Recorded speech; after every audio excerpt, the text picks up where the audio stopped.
പ്രിയ കൂട്ടുകാരെ, ഇന്ന് നമ്മൾ പഠിക്കാൻ പോകുന്ന ഭാഗം 5ാം ക്ലാസ്സിലെ ICT പാഠപുസ്തകത്തിലെ 3ാമത്തെ അധ്യായമായ ഭാഗങ്ങളും ഭാഗങ്ങളുടെ സംഖ്യകളും എന്ന് പറയുന്ന ഭാഗമാണ്. നിങ്ങൾക്കറിയാം, ഭിന്നസംഖ്യകളെക്കുറിച്ച് നമ്മൾ പഠിച്ചിട്ടുണ്ട്, ഫ്രാക്ഷൻസ്. അതിനെ വളരെ എളുപ്പത്തിൽ എങ്ങനെ കുട്ടികൾക്ക് കളികളിൽ കൂടി മത്സരമൊക്കെ നടത്തിക്കൊണ്ട് എങ്ങനെ മനസ്സിലാക്കാം എന്നുള്ളതിൻ്റെ പാഠഭാഗമാണ് നമ്മുടെ കുട്ടികളിലേക്ക് വിനിമയം ചെയ്യാൻ പോകുന്നത്. തീർച്ചയായിട്ടും ഈ ഭാഗം കുട്ടികൾക്ക് വളരെ ഉപകാരപ്രദവും രസപ്രദവുമായിരിക്കും. അതിനുവേണ്ടി നമുക്ക് സോഫ്റ്റ്വെയർ ഓപ്പൺ ആക്കേണ്ടതുണ്ട്. സോഫ്റ്റ്വെയർ ഓപ്പൺ ആക്കുന്നതിന് വേണ്ടി നമ്മൾ ആപ്ലിക്കേഷനിൽ പോകുന്നു. സ്കൂൾ റിസോഴ്സിൽ പെറ്റ് എന്ന് പറയുന്ന ഈ ഭാഗം നമ്മൾ ഓപ്പൺ ആക്കുന്നു. ഫെറ്റ് എന്ന് പറയുന്ന ഇതാണ് സോഫ്റ്റ്വെയർ. സോഫ്റ്റ്വെയർ ഓപ്പണായി തുറന്നു വരുമ്പോൾ ഇങ്ങനെ ഒരു വിൻഡോ ആയിരിക്കും വരിക. അതിൽ നിന്നും പ്ലേ വിത്ത് സിമുലേഷൻ എന്ന് പറയുന്ന ഈ ഭാഗമാണ് നമ്മൾ ക്ലിക്ക് ചെയ്യേണ്ടത്. അത് നമ്മൾ ക്ലിക്ക് ചെയ്യുമ്പോൾ ഫെറ്റിൻ്റെ വിവിധങ്ങളായ കളികളിലേക്ക് പ്രവേശിക്കും. നമുക്ക് ഇതിലാവശ്യം മാത്ത് എന്ന് പറയുന്ന ഈ ഭാഗമാണ്. മാത്സുമായി ബന്ധപ്പെട്ടുകൊണ്ട് ഈ ഭാഗം നമ്മൾ ക്ലിക്ക് ചെയ്യുക. ഈ മാത്ത് എന്നെഴുതിയ ഈ ഭാഗം ക്ലിക്ക് ചെയ്തു. ക്ലിക്ക് ചെയ്യുമ്പോൾ നമുക്ക് വീണ്ടും കുറേ വിൻഡോകൾ കാണാം. ഇതിൽ നമുക്കാവശ്യം ഫ്രാക്ഷൻ മാച്ചർ എന്ന് പറയുന്ന ഈ ഭാഗമാണ്. ഈ ഭാഗം നമുക്ക് ഓപ്പൺ ചെയ്യുന്നതിന് വേണ്ടി അതിൽ ക്ലിക്ക് ചെയ്യുക. അതിൽ ക്ലിക്ക് ചെയ്താൽ നമുക്ക് ഇങ്ങനെ ഒരു വിൻഡോ പ്രത്യക്ഷപ്പെട്ട് വരും. അതിൽ നിന്നും ഈ പ്ലേ ബട്ടൺ അമർത്തി കൊടുക്കുക.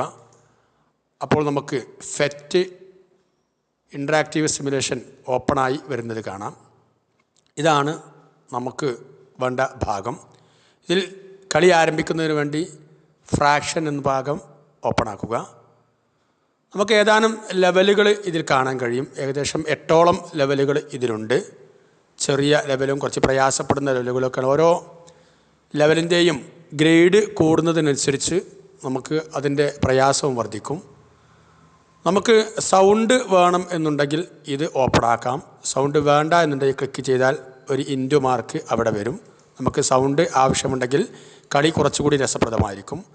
അതുപോലെ നമുക്ക് സമയം നിശ്ചിതപ്പെടുത്തിക്കൊണ്ട് ഈ കളി മുന്നോട്ട് പോകണമെന്നുണ്ടെങ്കിൽ നമുക്ക് ഈ സമയത്തിൽ ക്ലിക്ക് ചെയ്താൽ ഇവിടെ സമയം കാണിക്കും. വിജയിക്കുന്നതും തോൽക്കുന്നതുമൊക്കെ ആ സമയത്തിൻ്റെ അടിസ്ഥാനത്തിലായിരിക്കും നമുക്ക് നിർണ്ണയിക്കാൻ കഴിയുക. നമ്മൾ ലെവൽ 1 എടുക്കുന്നതിന് വേണ്ടി ഈ ഭാഗം ക്ലിക്ക് ചെയ്യുക. ഇപ്പോൾ ഇങ്ങനെ ഒരു വിൻഡോ തുറന്നു വന്നു. ഇവിടെ 2 ബോക്സ് കാണാം. ഈ ബോക്സിലേക്ക് അടിയിൽ നിന്നുള്ള ബോക്സിൽ നിന്നും നമ്മൾ സാധനങ്ങൾ ഡ്രാഗ് ചെയ്ത് വെക്കേണ്ടതുണ്ട്. ഞാൻ ഒന്ന് ശ്രമിക്കുകയാണ്. നമ്മൾ 3/2 ഭാഗം എന്ന് കാണിക്കുന്ന ഈ ഭാഗം ഡ്രാഗ് ചെയ്ത് 1ാമത്തെ ബോക്സിലിട്ടു. ഇനി 2ാമത്തെ ഇവിടെ നിന്നും നമുക്ക് 3/2 ഭാഗം എന്ന് കാണിക്കുന്ന ഭാഗം എടുത്ത് വെക്കേണ്ടതുണ്ട്. ഞാൻ ഇതാണ് എടുത്ത് വെക്കുന്നത്.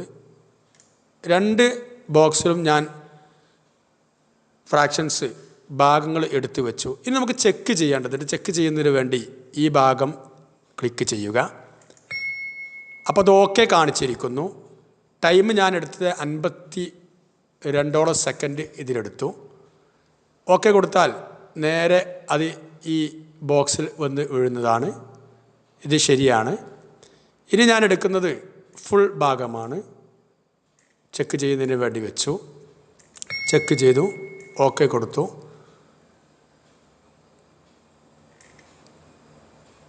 മൂന്നിൽ 1 ഭാഗം ഇത് തെറ്റായിട്ടാണ് കാണിക്കുന്നത്. ഞാൻ എടുത്തു വെച്ചത് 1/3 ഭാഗം തെറ്റാണ്. ട്രൈ അഗൈൻ എന്ന് പറയുന്നു. നമ്മൾ വീണ്ടും ശ്രമിച്ച് നോക്കുക. ഇത് വീണ്ടും എടുത്ത് താഴേക്ക് തന്നെ വെക്കാം. നമുക്ക് 1/3 ഭാഗം ഇത് കൊണ്ടുപോയി വെച്ച് ചെക്ക് ചെയ്ത് നോക്കി, ശരിയാണ്. ഇങ്ങനെ കളി നമുക്ക് പൂർത്തിയാക്കാൻ സാധിക്കുന്നതാണ്. 2/1 ഭാഗം 2/1 ഭാഗം ചെക്ക് ചെയ്തു, ഓക്കെ കൊടുത്തു. 4/3 ഭാഗം ചെക്ക് ചെയ്തു, ഇനി ഇത് മാത്രമേ ബാക്കിയുള്ളൂ. ഞാനത് എടുത്തു ചെക്ക് ചെയ്തു. ഇപ്പോൾ നോക്കൂ, ഗ്രേറ്റ് എന്നുള്ള ലെവൽ 1 തന്നെ സ്കോറ് 12-ൽ 11 ശരിയായിരിക്കുന്നു. ടൈം 1 മിനിറ്റും 59 സെക്കൻഡുമാണ് ഞാനെടുത്തത്. കണ്ടിന്യൂ ചെയ്യാം. ലെവൽ 2 എടുക്കാം. ഇതേമാതിരി കളി തുടർന്ന് പോവുക. നമുക്ക് പിന്നോട്ട് വരണമെന്നുണ്ടെങ്കിൽ നമുക്ക് ഈ ഭാഗം ക്ലിക്ക് ചെയ്താൽ മതി. എങ്കിൽ നമുക്ക് പിന്നോട്ട് വരാം. നമുക്ക് 6ാമത്തെ ലെവൽ എടുക്കാം. അങ്ങനെ നമുക്ക് വീണ്ടും റീഫ്രഷ് ചെയ്ത് വരണമെന്നുണ്ടെങ്കിൽ നമുക്ക് ഈ ഭാഗം നമുക്ക് ക്ലിക്ക് ചെയ്യാം. ഇങ്ങനെ മാറ്റുന്നതിന് വേണ്ടി റിഫ്രഷ് ചെയ്ത് നമുക്ക് പുതിയ വിൻഡോ തുറക്കുന്നതിന് വേണ്ടിയൊക്കെ നമുക്ക് ഈ ഭാഗം എടുക്കാം. രസകരമായ ധാരാളം ഫ്രാക്ഷൻ മാച്ച് ചെയ്യുന്നതിനുള്ള കളികൾ ഉൾപ്പെടുത്തിയ ഒരു ഗെയിമാണത്. കുട്ടികൾക്ക് ഉപകാരപ്രദമായിരിക്കും. നമ്മൾ സമാപിക്കുന്നതിന് വേണ്ടി നമുക്ക് ക്ലോസ് ബട്ടൺ അമർത്താവുന്നതാണ്. എൻ്റെ ഈ അറിവ് നിങ്ങൾക്ക് ഉപകാരപ്പെട്ടു എന്ന് തോന്നിയാൽ നിങ്ങൾ സബ്സ്ക്രൈബ് ചെയ്യുക. ആ ബെൽ ബട്ടണും ഒന്ന് അമർത്തിയേക്കുക.